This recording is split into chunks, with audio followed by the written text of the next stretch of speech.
Welcome to the Lindsay and Tony podcast, where we talk about spirituality, business, and life experiences. In this podcast, we're bringing our private conversations to you. We believe that it's through discussion, action, and reflection that true change occurs.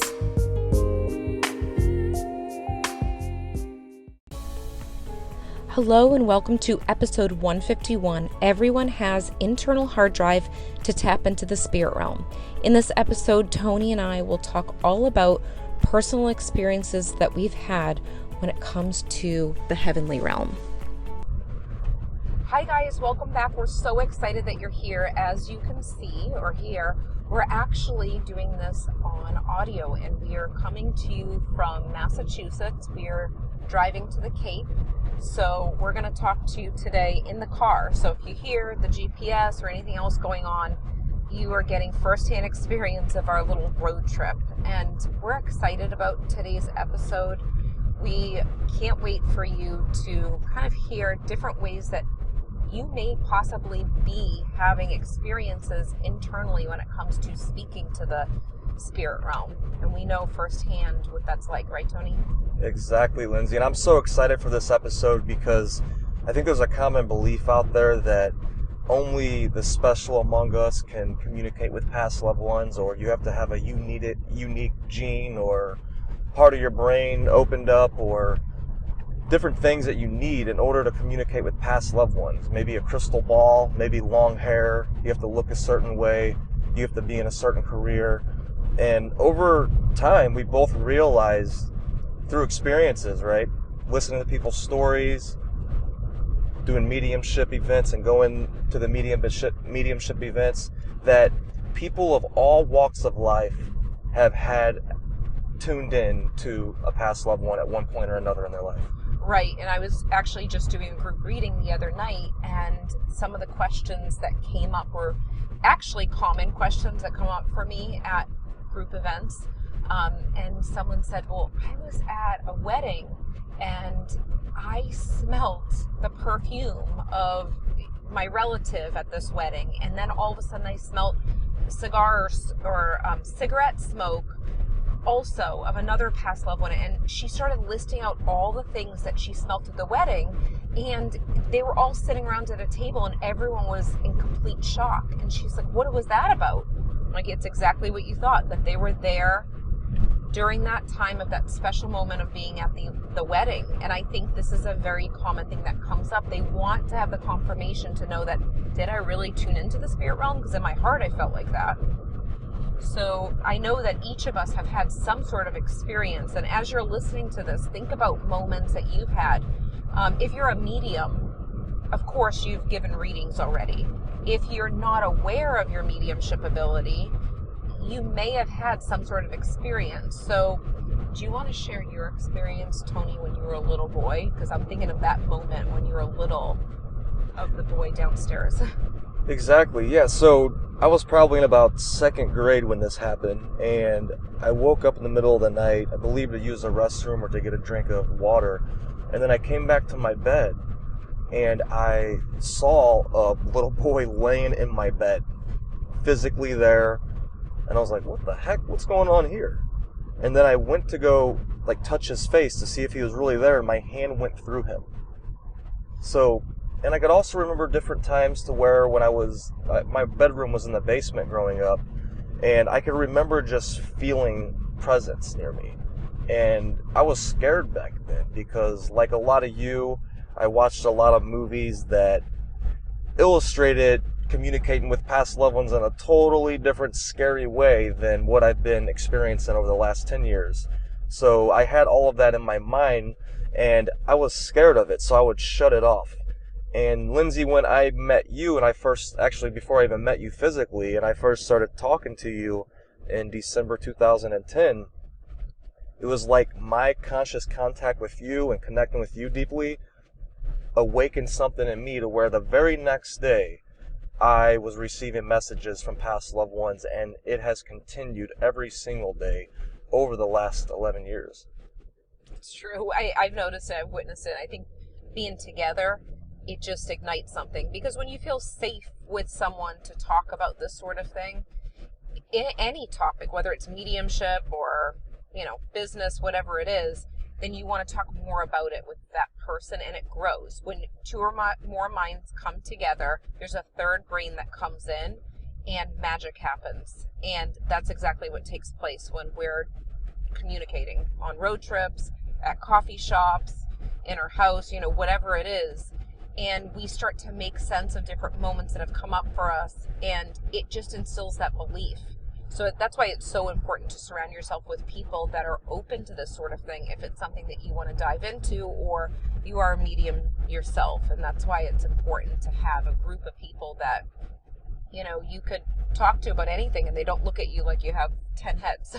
Exactly. That's why we created this podcast, is just to normalize the spiritual information that's coming through us at all times, every day. Every single day. And it reminds me of that quote that you'll see online going over and over, where it says, if you hang out with 5 millionaires, you become the sixth one. If you hang out with 5 broke people, you'll become the sixth one. Well, I'm here to say, if you hang out with 5 people that communicate with past loved ones, most likely you'll become the sixth one that's doing that too. I love that. It's true. No, it's true. It really happens that way. Who you hang around with and surround yourself with, you become like them. One of my favorite stories, or my favorite experiences really, is when we go to one of your mediumship events, Lindsay, and you'll see a guy or a female, most likely they're guys, that walk in and you're like, wait, they don't seem like they belong in here, or they even wanted to come to something like this. And then they have an experience to where you can see them connecting with a past loved one right in front of your eyes. And it reminds me of maybe about 5 years ago, when the guy with tattoos walked in, and you could tell he was somebody that, wouldn't normally come to an event like this. And then I believe it was like the second to last or very last reading you did, you got this specific evidence about tattoos that he had on his leg, with which he had jeans on at the time. Specifically what it was, I believe it was numbers. Yeah. And not only that, it wasn't just the details you were getting, it was the energy in the room started to transform. And I started to see this guy's spirit transform right in front of me, to where I could see, wow, this guy is making conscious contact with the spirit realm right now in front of me. And I believe this happens all the time, not just at mediumship events. And a lot of the times we overlook it and we think that it's something else. We say that, oh, no, that was just a coincidence, or no, I was just smelling cigarette smoke because maybe somebody smoked a cigarette even though nobody was around, and it was obvious that nobody was smoking a cigarette. Or we make up all these different stories of why we're communicating with past loved ones, but we're really not. And we say that it's something else instead of that. Yeah, we start to think that, okay, is this a coincidence, or what is this? Is this really happening? And then you start second guessing things. And maybe you're someone that actually Googled it. Like, what does it mean if I see 11:11 on a clock? Or what does it mean if, I smell cigarette smoke? But this is one thing that I want to share with you, because a lot of people think it's harder to communicate with past loved ones. Stay on 3 South. I told you we're in the car so you could hear it.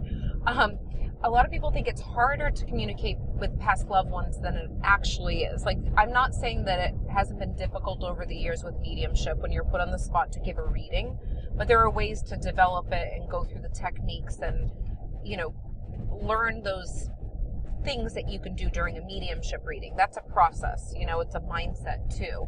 But when it comes to the spirit realm that you're connecting in with, like, whether it's your... Continue to follow 3 South. Whether it's your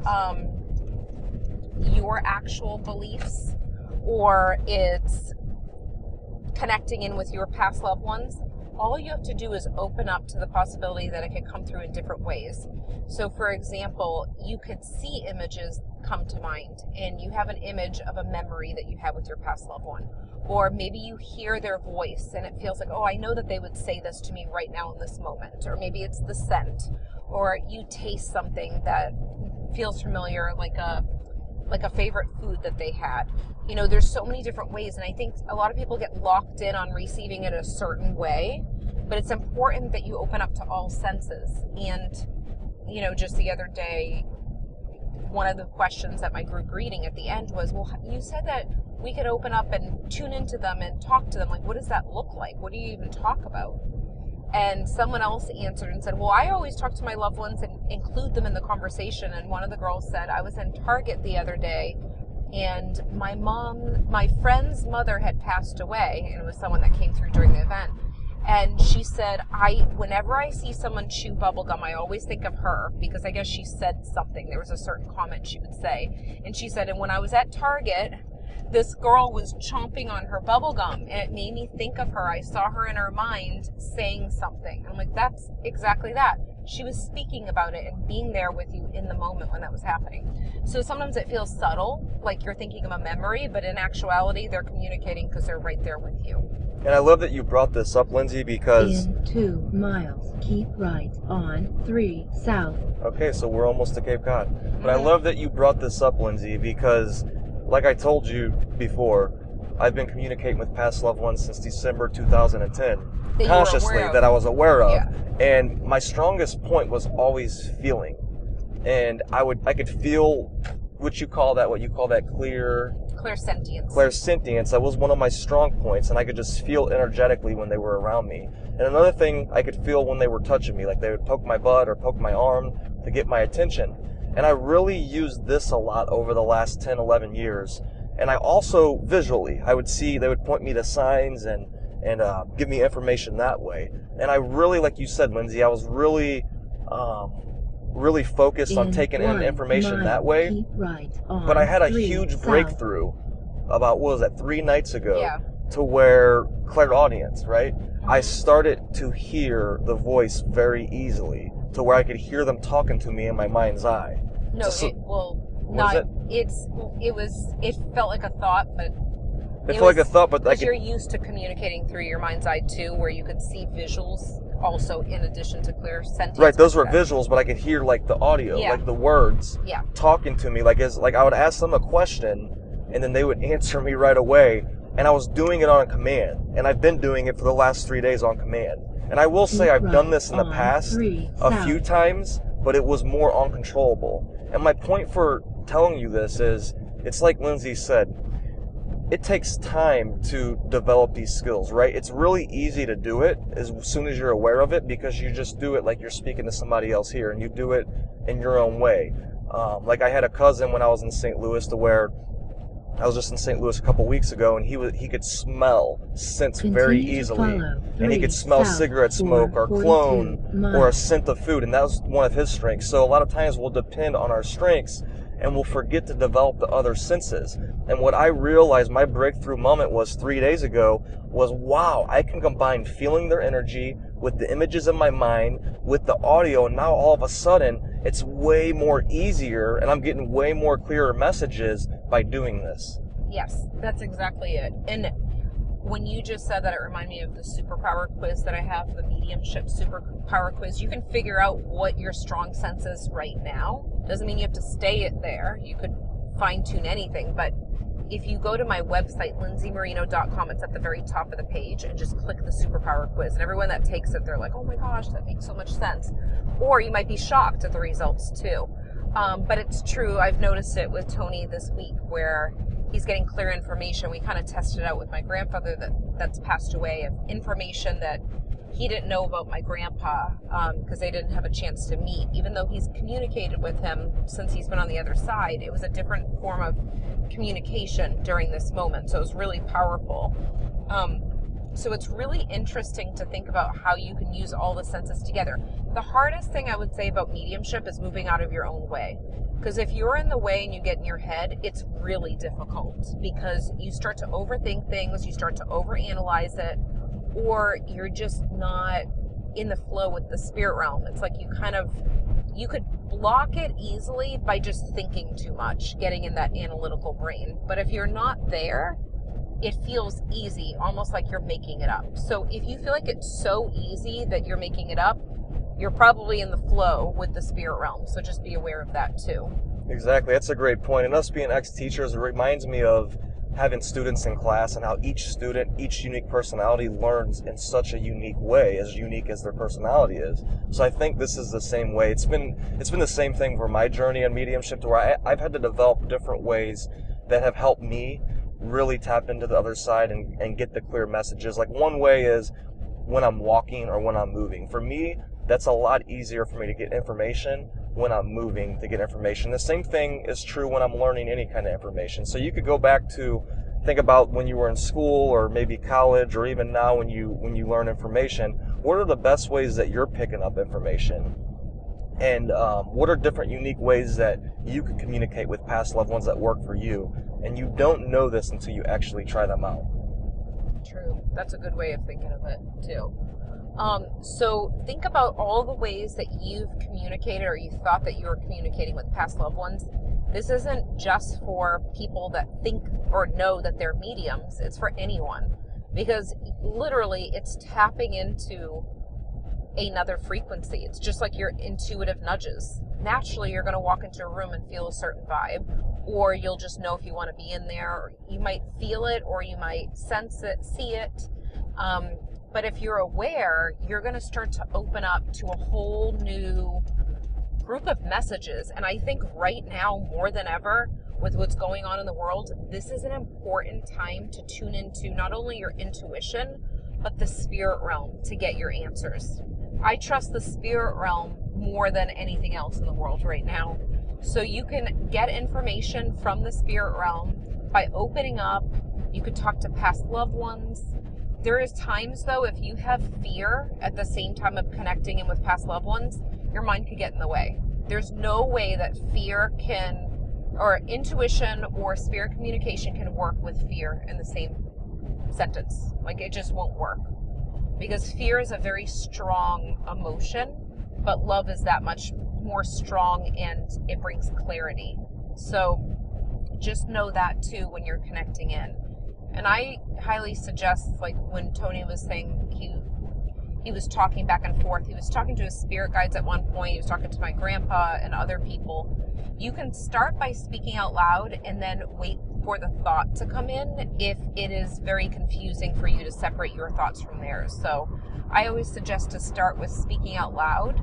They're going to hear you in your mind no matter what, but start by asking a question or wondering out loud, and then wait for the next thought to come through, and that's their communication. So we hope you enjoyed this episode. Share with us in the comments any insights that you've had. If you want to hear more episodes, definitely go to lindsaymarino.com and click on the podcast button. We are going to have another website specifically for podcast episodes, so just stay tuned for that. We hope you enjoyed this episode as much as we did. If you liked it, leave a 5-star review on iTunes, and remember, subscribe to our YouTube channel too. If you can think of anyone else that would love this episode, share it with them right now on social media or email. And remember, getting results is a process of learning, applying, and reflecting. Stay consistent and continue to grow every day.